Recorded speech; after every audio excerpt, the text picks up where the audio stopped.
চলছে উপজেলা নির্বাচন। ৩ ধাপের নির্বাচন শেষ। চতুর্থ ধাপের নির্বাচনের প্রস্তুতি। আগামী ৫ জুন চতুর্থ ধাপে বাংলাদেশের ৫০টির বেশি উপজেলায় নির্বাচন অনুষ্ঠিত হবে।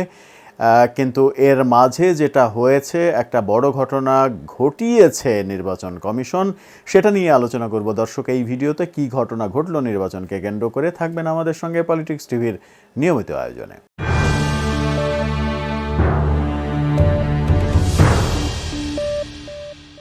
বলছিলাম উপজেলা পরিষদ নির্বাচনের কথা। চতুর্থ ধাপের উপজেলা নির্বাচন খুবই সন্নিকটে। এরকম অবস্থাতেই নির্বাচন কমিশন একজন প্রতিমন্ত্রীকে শোকজ করেছে। পটুয়াখালীর ত্রাণ এবং দুর্যোগ প্রতিমন্ত্রীকে ইসি চিঠি দিয়েছে এবং তাকে সশরীরে নির্বাচন কমিশন অফিসে গিয়ে সেই চিঠির ব্যাখ্যা জবাব দিতে বলা হয়েছে। পটুয়াখালীর রাঙ্গাবালী উপজেলায় এই নির্বাচনের এই ঘটনাটা ঘটেছে। রাঙ্গাবালী উপজেলা পরিষদ নির্বাচনে নিজের পছন্দের প্রার্থীর পক্ষে ভোট চাওয়ায় ত্রাণ এবং দুর্যোগ প্রতিমন্ত্রী মহিবুর রহমানের কাছে ব্যাখ্যা চেয়েছে নির্বাচন কমিশন।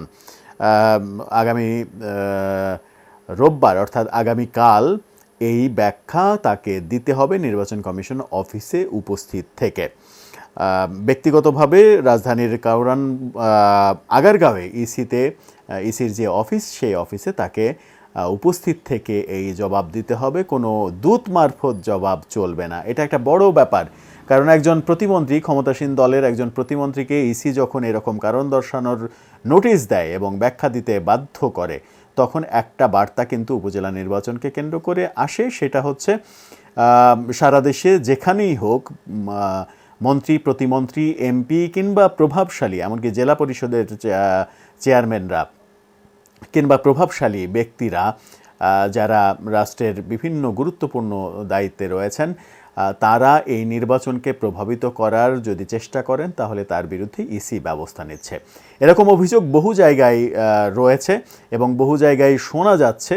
কিন্তু ইসির এই যে কার্যক্রম, এই যে কৈফিয়ত চাওয়া এবং শোকজ করা, এটার ফলে অন্যান্যরা যারা একটু দাপট দেখানোর চেষ্টা করছেন, পছন্দের প্রার্থীকে পাশ করানোর চেষ্টা করছেন, পছন্দের প্রার্থীকে নিজের প্রার্থী হিসেবে ইনডাইরেক্টলি ঘোষণা করার চেষ্টা করছেন, বিভিন্ন ওয়াজ নসিহত করার চেষ্টা করছেন, বিভিন্ন বার্তা পাঠানোর চেষ্টা করছেন এবং নিজে ভোট চাইতে না এসে এপিএসদের পাঠাচ্ছেন ভোট চাওয়ার জন্য। কখনো কখনো নিজে নির্বাচনী এলাকায় উপস্থিত হয়ে প্রভাব বিস্তার করার চেষ্টা করছেন। তারা নিশ্চয়ই এই ব্যাপারে যথেষ্ট সতর্ক হবেন।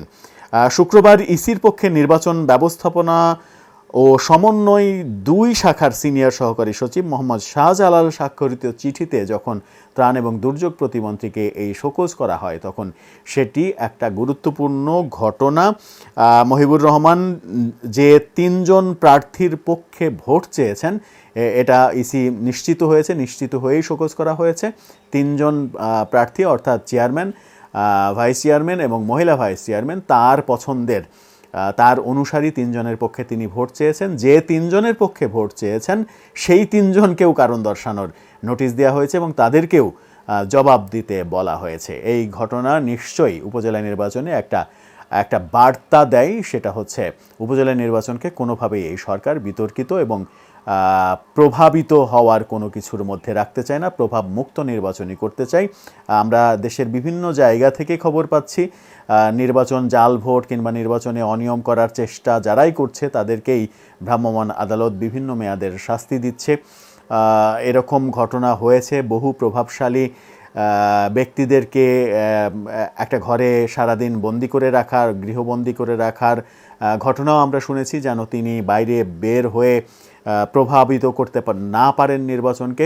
এই ঘটনা সারা দেশে যেসব এলাকায় চতুর্থ ধাপের নির্বাচন হচ্ছে, সেই সব এলাকায় নিশ্চয়ই প্রভাব ফেলবে।